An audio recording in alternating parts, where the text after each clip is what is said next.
This right here is the Bible from 1775 telling us at the time that we used to have 13 months.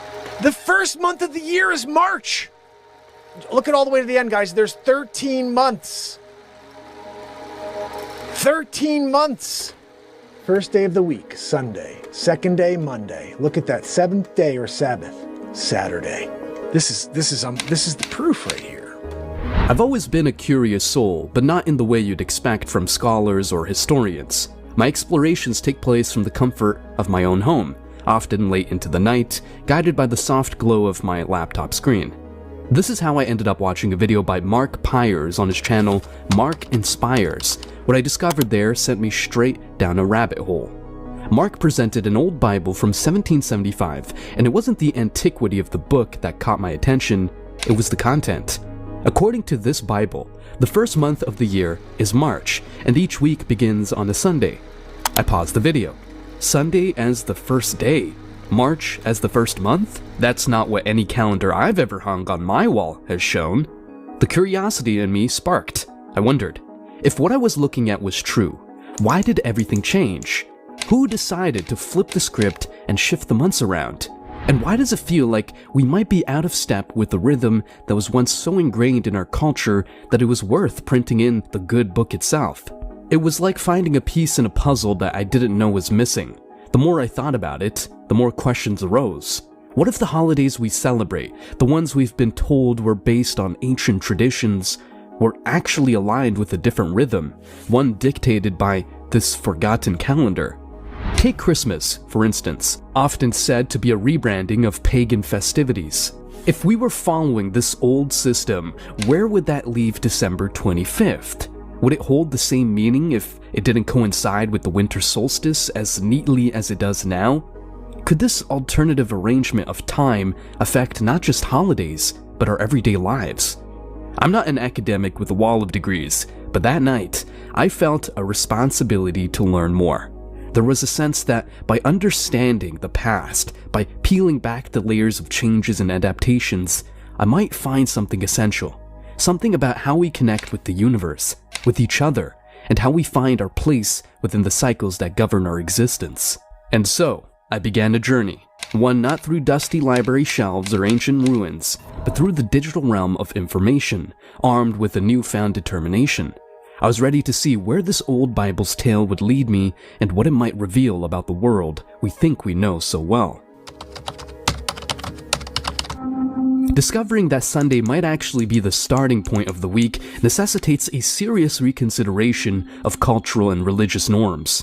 It presents the startling idea that the day we traditionally dedicate to rest and religious observance could indeed be Saturday.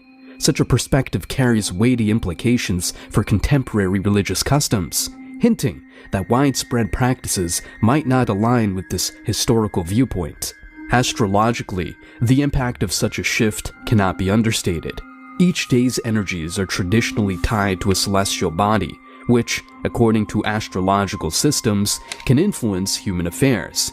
Misalignment between our constructed week and this celestial ordering might disrupt the intended flow of cosmic energies into daily life. For adherents of astrology, this calls into question the very foundation of their practice, suggesting a need for a thorough reassessment of how days and their corresponding planetary energies are observed and honored. This raises the fundamental question: who was it that altered the configuration of our week, thereby altering the fabric of our lives? The catalyst for such a change is not immediately evident.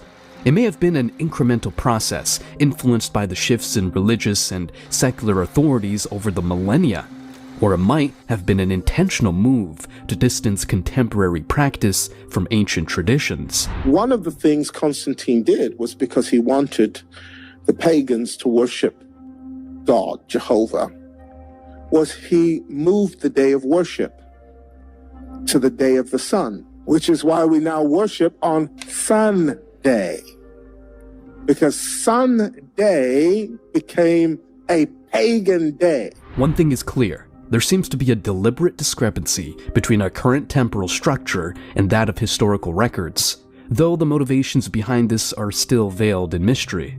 The departure from the calendrical structure as outlined in the 1775 Bible could imply that many facets of our daily existence are misaligned with both historical precedent and perhaps celestial design. This misalignment extends to significant dates of observance. The timing of festivities such as Christmas and Easter, for instance, might not truly reflect their original intent or season. Contemplating a realignment with this historic calendar suggests the possibility of returning to a way of life that is more authentic, perhaps closer to spiritual principles that have been overshadowed over time. It prompts us to consider whether a shift in observance to align with historical records could reconnect us to a spiritual authenticity that has been eroded. This discourse is not merely about adherence to religious rules or speculative astrological theories. It centers on our alignment with the natural and cosmic order that may predate contemporary calendars. Choosing to follow this route is about much more than date correction. It's a quest to uncover a harmony with the natural world that may have been lost.